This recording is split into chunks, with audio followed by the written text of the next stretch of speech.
So recently, Bernie Sanders got some huge endorsements from progressive figures, two progressive politicians, as well as a progressive filmmaker. I think you may know who I'm talking about. I'll get into the details in a second. But he's definitely I would say certainly his biggest endorsement was from Alexandria Ocasio-Cortez. And I'm going to read a really interesting and very heartwarming article, actually, from Politico, which is surprising considering how they usually cover Bernie Sanders and basically malign him for being a progressive and being against the establishment, because obviously Politico is against the establishment. And but I'm going to read this article for you guys, though, and it talks about how Bernie Sanders, when he got his heart attack and went through that that terrible situation where he had chest pains and stuff, then he was taken to the hospital. I mean, honestly, a lot of people, even myself, I was kind of worried. I was like, Jesus Christ, what's this going to mean for his campaign?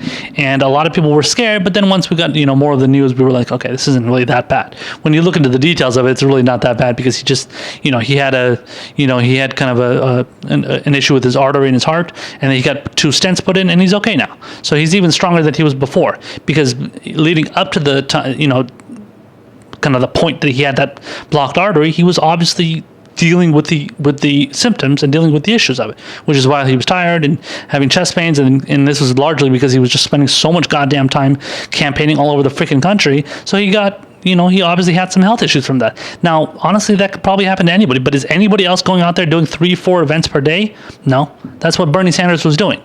So the people that are going to be, basically pissing on his proverbial grave, essentially, hoping that he goes into his fucking casket, essentially, falls into a casket, they were basically trying to piss on his grave, because they wanted him to be out of the race. They couldn't stand him, and, all the typical smear merchants out there that, hate that he's a progressive, hate that he wants to, change the landscape of the, political system, let alone the Democratic Party. So let me get to this article here first before I talk about the endorsements. So the title of this article from Politico is "How Bernie Won a Prized Endorsement from His Hospital Bed." So it starts off here by saying Bernie Sanders found out he won one of the most prized endorsements in the Democratic Party on one of the worst days of his political career. As the 78-year-old Sanders laid in a hospital bed in Nevada after a heart attack with his presidential campaign in jeopardy, his campaign manager Faz Shakir received a call and passed his phone to the Vermont senator. It was Representative Alexandria Ocasio-Cortez. She told Sanders she was coming aboard his campaign months before she was expected to issue an endorsement. And by the way, she had said in previous interviews, I think it was maybe a couple times, but when she was asked about who she was going to endorse, she said in one of the interviews with, I believe, Chalk Todd, she told him, please don't even ask me who I'm going to endorse until the New York primary happens, because the New York primary, I believe, is in March, April, something like that. And she said, don't even ask me until the primary comes about. But this is it was like 6 months before that. So it's, so I'm going to get into it, but she obviously felt very, very kind of inspired by Bernie Sanders to want to endorse him so early. So it left definitely earlier than expected. Quoting Faz Shakir here, it says, "Think about the courage of this person who says, I know what you just went through, but I have so much trust and confidence in you that you are the one who will fight the fight that I believe in. I'm with you." To hear that was like, wow. Ocasio-Cortez's move came after a months-long courtship that included meetings in Burlington, Vermont, late last month between her and Sanders. She was joined by another member of the so-called, quote, squad, Representative Ilhan Omar, who also informed Sanders of her endorsement on a phone call after his heart attack, according to a source familiar with her decision. A third squad member, Representative Rashida Tlaib, is expected to announce soon she is backing Sanders as well, though she said Wednesday she hasn't made an endorsement yet.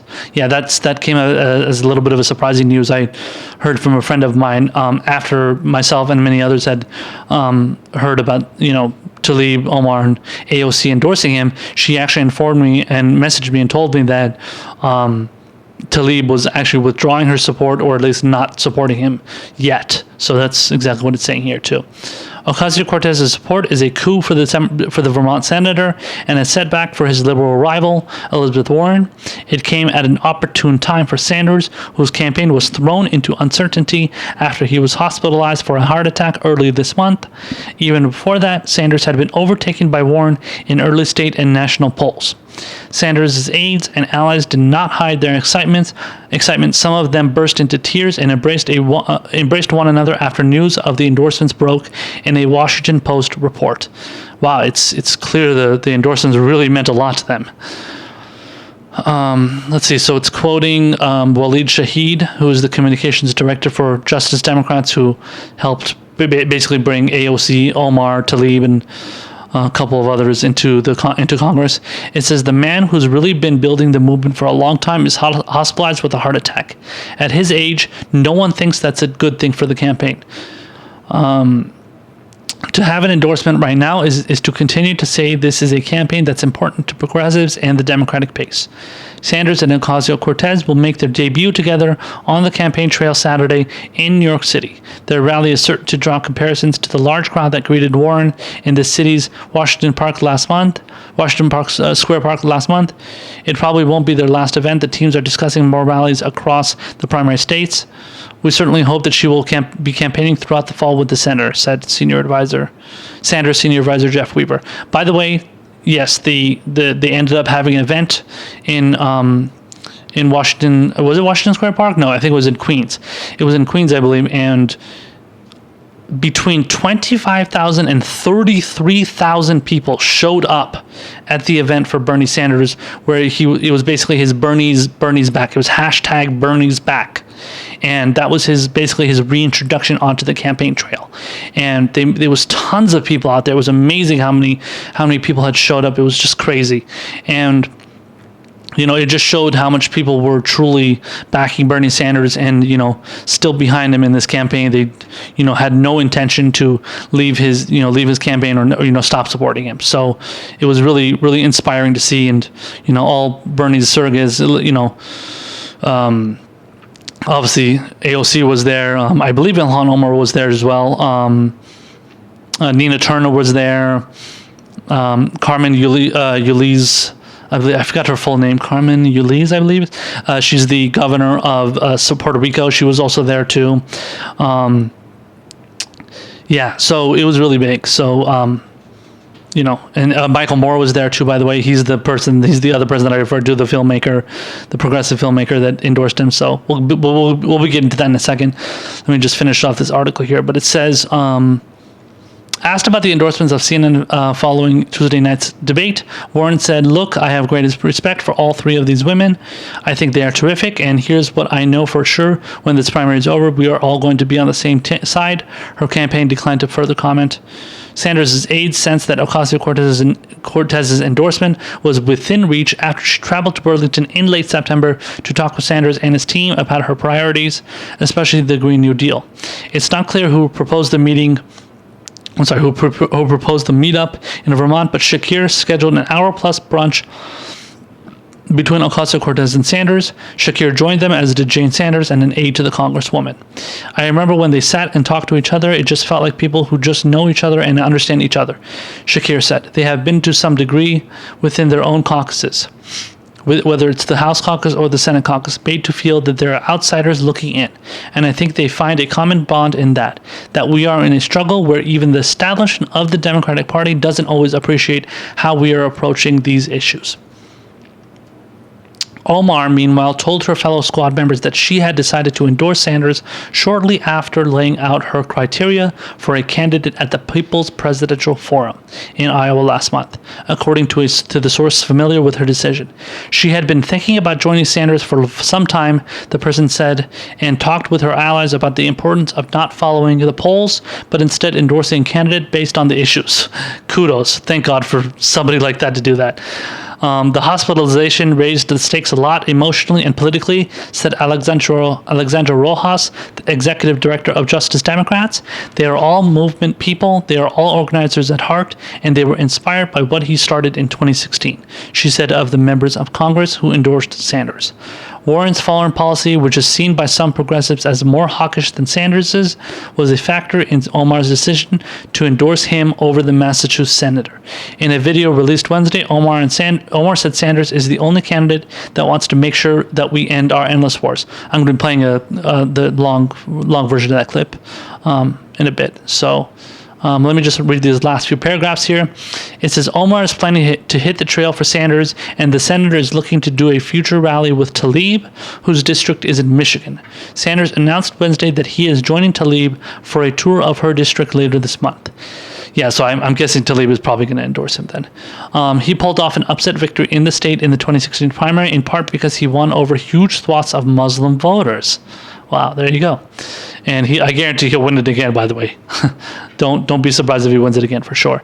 Tlaib and Omar are the first Muslim women elected to Congress. By the way, Omar is from Minnesota, so neighboring state next to Michigan there. The lawmakers and Sanders are also in talks about doing promotional videos for him. Their support could potentially help Sanders shore up his support among young people who have long been a key part of his base, but which he has been bleeding somewhat to Warren's in some polls. Yeah, if that is the case, if you want to take the poll seriously, which I don't always take the poll seriously, but if you do, that's definitely something that you need to do if you want to, garner that support. The last paragraph here says the endorsements come as Sanders has begun drawing sharper contrasts with Warren. He has proposed plans for a wealth tax, student loans cancellation, and climate change that are far more far-reaching than hers. And in an interview last week, Sanders said Warren has said that she is a capitalist through her bones. I'm not. So I'm going to be getting to another segment about, I'm going to be pointing out kind of detailing and giving my take on that interview that Bernie Sanders did, talking about Warren being a capitalist. But let's play the clips here from AOC. So AOC, Omar, and then Michael Moore. Let's go with AOC first here, and then check this out, and then we will discuss it on the other side. This is not just about running for president.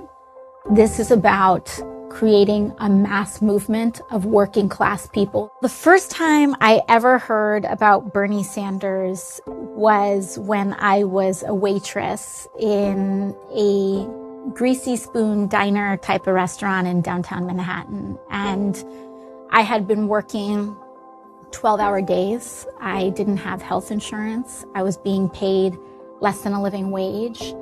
And I didn't think that I deserved any of those things. I thought that that's just how life was. The only reason that I thought running for office was even possible for me was because of his example, because he proved that you could run for office and not take big money, and you could run a grassroots campaign. And now that I'm on the other side in the halls of Congress, it astounds me that he has been able to withstand the intense amount of pressure there is here to conform, to stay quiet, and to compromise the lives of working people so that we can accommodate corporations and not the other way around. And when he talks about a political revolution, and when he talks about not me, us, those aren't slogans. This is not about me. This is not about Senator Sanders. This is about what we have to accomplish together. This is not about saying everyone should have health care with some asterisks, or that your student loan debt should be forgiven under certain conditions. This is about unconditional, universal, guaranteed, advanced standard of living in the United States of America. No ifs, no ands, no buts. No matter who you are, where you come from, what you're born into, we should have a society that guarantees 21st century economic human rights, that introduces democracy to the workplace, where people feel protected and safe at work, where they feel honored and dignified at home, and that every person has actual power in the United States of America. We need to have a revolution of working class people, and it needs to be multiracial, multigendered, multi-generational. Our future is not going to get better unless we demand it and unless we work for it. And when you talk to Bernie, he doesn't talk about making a movement so that he can get elected. He talks about his campaign as part of a mass movement in America. And that's the kind of leadership that I think we need right now. That's absolutely on point. What she said is perfectly true. It's perfectly, perfectly, in line with what everybody knows, what everybody thinks and knows about Bernie Sanders. We all know that he is not in this for his ego. We know that Bernie Sanders isn't going out there and he's like, oh my God, I am so desperate to become president so that I can rule the country. That's not who Bernie Sanders is. That's not what he's ever been. And this is somebody that wants to go and he wants to create a movement where he can mobilize people to get more involved in the political, not only the political process, but just kind of involved in the country and where the country is going, right? So making sure that, it's not just going to be, okay, Bernie Sanders is elected president, everything's going to be wonderful, right? Because at the end of the day, it's not about just electing somebody and then everything's going to be wonderful, because that's not true at all. And that's what a lot of people in the, hashtag the resistance are totally blind to. They think that, if we get rid of Donald Trump, everything is going to be hunky-dory, everything is going to be wonderful, we're going to have puppies and rainbows, and, all our problems are going to be fixed. All of our 8 wars that we're in right now, and we're bombing 8 different countries, is all they're going to be put to an end. Excuse me. Child starvation is going to end. Homelessness is going to end. No, that's not going to happen. Donald Trump is not the disease. He's the symptom. And the only way to truly not only kill, not to only put an end to that disease, not to put an end to that symptom, but also kill the disease, is to elect somebody like Bernie Sanders and then elect 400 other Bernie Sanderses to run the United States Congress, and then add another 100 on there with the Senate too. So you got to get as many Bernie Sanderses in there, in whether it's the presidency, whether it's Congress, or whatever. Obviously the vice president, whoever. Like in every branch of government, there needs to be as many progressive, leftist, populist, economic populists, that are out there that are pushing for policies that people can truly get behind.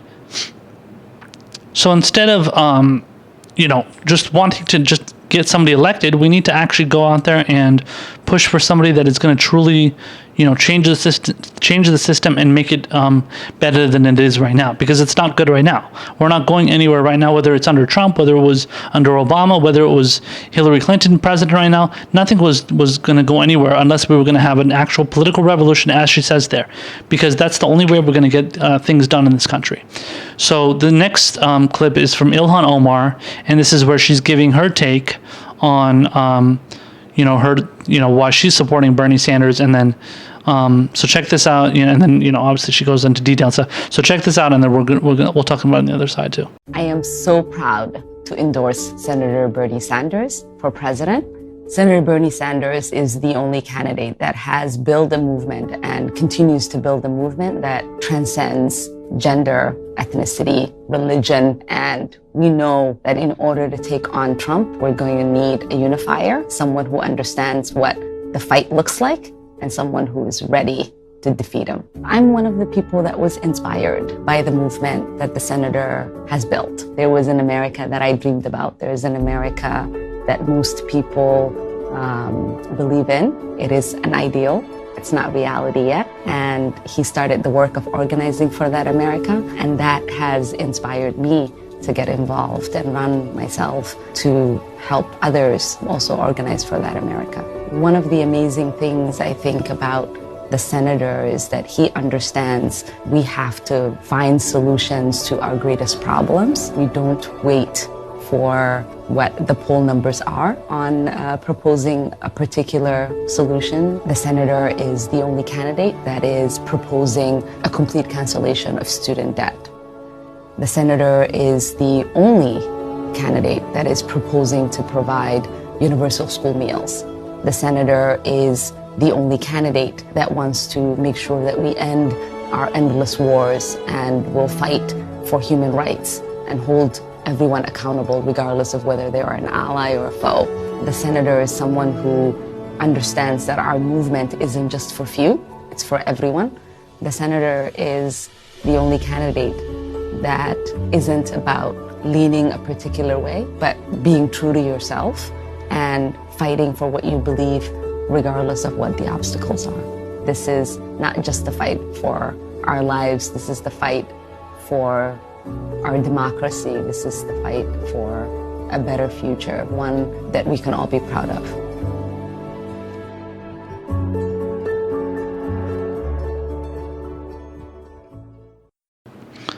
So the endorsement that AOC and Ilhan Omar, their endorsements, what they represent is the fact that Bernie Sanders does not, contrary to what the media, the Bernie haters and stuff put out there, he is not just endorsed by people that are Bernie bros, white men, all that stuff. No, Bernie Sanders is endorsed by by all kinds of people. That he's got multiracial, gender type of people out there. He's got LGBT people out there, LGBTQ people out there that support him. So it's not just a bunch of Bernie bros and white men that support him. That is not even true. That is not close to true. So that's what Ilhan Omar represents. That's what AOC represents. So, and at the end of the day, it's, but putting aside that's one facet of it. Putting aside that, these are two people that are progressives. They push for policies that the people actually want to support and push, want their representatives to push out there. And they're advocating for those policies, and they see Bernie Sanders is advocating for those, and they want to advocate for them too. So that's why they support Bernie Sanders. So it doesn't have anything to do with, this person is he's a big fundraiser, or he's, which Bernie is, but that's not the reason. But he's a big fundraiser, or he's high in the polls. No, you're supporting somebody because they are the person that you most closely align with politically. And, people were attacking, they're not necessarily attacking, but they were in disbelief, oh my God, I can't believe AOC would endorse Bernie Sanders. It makes no sense. I don't even get it. I really like her, but I don't get why she would do this. And they were why wouldn't she support Elizabeth Warren? She's so much higher in the polls. Now, that's not really true. She's not that much higher in the polls. She's only maybe at the most, depending on which poll you look at, but on average, she's at most maybe less than 5 points ahead if you just average out all the different polls. And usually I like to take the state polls most seriously, not national polls. I don't think national polls mean anything because at the end of the day, national polls, I just don't consider them very accurate. Now, if you want to go based on poll by poll from states, specific states, that to me is much more reliable because you're actually going to be taking part in, specific, state primaries. So that's much more relevant. But yeah, so these endorsements, aside from the whole identity politics angle, you're still getting endorsed by people that agree with you politically. I wouldn't want people supporting Bernie Sanders just for the sake of proving that he's not, he doesn't have just support from a bunch of white guys, which he doesn't anyway. But I'm saying that shouldn't be the purpose. The purpose should be policy. The policy is always the most important thing. So, and that takes me on to this last endorsement, and this one is from Michael Moore. So as I said, Michael Moore, he appeared at the rally in Queens yesterday, and which was the big one with 25,000 or 33,000 people. And then he gave us kind of his own rousing speech there. But this is him on MSNBC basically giving his take and what he's going to do. So and this is in a conversation with MSNBC's Ari Melber. So check this out, and then we'll talk about it on the other side. We are back with Oscar-winning documentary filmmaker Michael Moore to cover a couple things as promised. And Michael, we've talked about Trump. A lot of people interested in this next campaign. Have you decided who you're backing in the Democratic primary? Yes, I've decided, and I'm going to show up publicly tomorrow at the Bernie is Back rally near the Queensboro Bridge here in New York. You're endorsing Bernie Sanders? And I'm endorsing Bernie Sanders, yes. Let me put the question like this, because people who know you well know your politics. Yes. I don't think you were looking equally at everyone in the field. But briefly, why Bernie Sanders over Elizabeth Warren? Because they both speak to issues you've worked on. Well, first of all, I endorsed Bernie 30 years ago when he first ran for Congress. I went up to Burlington, Vermont, appeared at a rally. It was the first time he ran. I was probably as good as I could get. It was just a few months after my first film, and I flew up there, and he basically had three, endorsers of like some note. Two guys that made ice cream for a living, Ben and Jerry, and as I said at the time, and one guy who ate ice cream, me. So it was the three of us. But why not Warren? Bernie. Well, listen, I love Elizabeth Warren. Frankly, I believe the first person that ever put her in front of a camera. She's been in 2 of my movies. I first met her back around 2005, and thought that this woman needs to be running this country. I thought that way. But not now. Well, I think. Listen, there's a lot of people. It's like people are for Elizabeth, people are for Bernie. Why me for Bernie? Because Bernie understands that capitalism and the greedy form of capitalism, especially that we have now, is at the core of so many of the problems that we're talking about. And he's not afraid to come out and just say that's the problem. And you think he's in a position to win the nomination and be president? Oh, absolutely. I mean, there was the Emerson poll in Iowa yesterday. Showed a head-to-head with Bernie, Biden, and Elizabeth. Only one of them came out ahead of Trump, and that was Bernie Sanders. Got it. Well, look, so he's absolutely can win this. I appreciate you breaking this news on the beat. I'm only retaking the mic to get to the other thing that's so important. Sure. Yeah.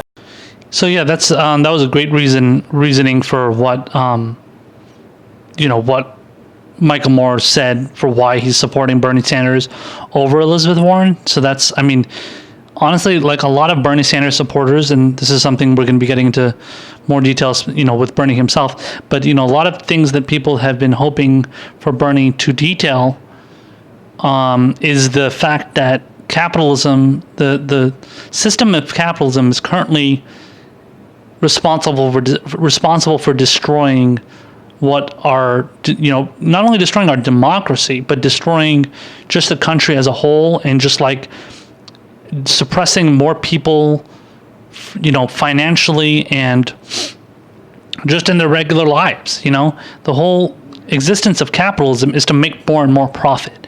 Now, if you want to go out there and say, I've spoken about this, not like very, not at much length, but when it comes to the whole idea of having a more kind of reformist type of capitalist system, like that's something. Like that means like that's a nice step forward, but that might not be enough. And there was something that somebody said before. I don't exactly know what they were saying. It was something I read on Twitter, but somebody was talking about, they sent out a tweet about capitalism, and they were saying this is why, capitalism is a good thing. And they were basically saying is that when you give the opportunity for capitalism to exist in our economic system, you give that opportunity for people to continue getting screwed over by the system. But even if you were to go and reform it, so let's say, Elizabeth Warren becomes president, Elizabeth Warren reforms the system, the next Republican that comes in is going to be able to completely deregulate the system and make it even, just bring it back to what it was before, and then it would just be the same old system again. Whereas if you push for a somewhat post-capitalistic, social democratic system, if not even further than that, if anything like socialized system, at least in that regard, it's going to be a lot tougher if whatever next, because there's going to be another Republican in office, let alone a Democrat who's going to overturn any kind of system, or deregulate or unreform any kind of system that the last person put in. So, but that's what I'm saying. If you just reform it a little bit and you make some kind of minor tweaks around the edges, it's not going to be enough, because that next president that gets in office who's much more right wing is going to be able to change it, because he's going to be able to change it much more easily. So that's basically what this person was saying in their tweet. Whereas if you just completely push for a total left-wing system like they have in Scandinavia and Europe and all that stuff, if you push for more of those kind of systems economically, you're going to be able to convince people that, oh wow, look how great this system is, and then the person that gets into office next isn't going to be able to push for that more right-wing capitalist free market type system. So I think that was a very good analysis by this person. I wish I could give them credit if I could. If I end up finding the tweet, I'll post it in the description box below.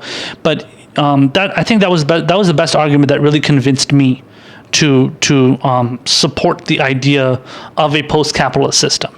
And I follow a lot of people on social media and Twitter and stuff that are just completely anti-capitalism. They're just far left, Marxist, some communist, socialists, all that stuff. So, and I respect their opinions. And my belief system is that if we can have candidates that push for a system like that, maybe at the worst we can get a system that is like the social democratic, slightly post-capitalist, or just kind of like reformed capitalist system. You know what I'm saying? Like, it's the whole idea of trying to push for something as far left as possible, so that middle ground can be much more to the left. Because right now the spectrum is so over to the right, it's like the chance of getting anything that's lefty or liberal, not even liberal, but lefty or progressive, it's so hard. And that's why Bernie Sanders is seen as an international centrist. And because everybody in all these other European countries and Scandinavian countries, they're so far to the left compared to here that everything to them that is even slightly left is like, no, you're a right-winger. You're a conservative, essentially. So, but anyway, I'm so happy to see, AOC, Ilhan Omar, Michael Moore, all these people endorsing her. Hopefully Rashida Tlaib does as well. And, we're gonna see what happens with the further endorsements, because Bernie Sanders was saying, or his campaign was saying, expect much more progressive endorsements. We'll see who that's going to be. It's going to be very interesting to see who some of these people, especially the people that have backed candidates that aren't doing very well, like Pete Buttigieg and Beto O'Rourke and Kamala Harris and stuff. It's going to be interesting to see if those people are going to, who those people are going to jump ship to. So, or if not, those people, a lot of them are probably going to wait until the primary is over, or like a winner is like very clear and everything. So, because they're obviously honestly just political cowards, and they just want to just go based on the polls, as Ilhan Omar said. She doesn't want to do. She wants to go with the person that she's most closely ideologically aligned with.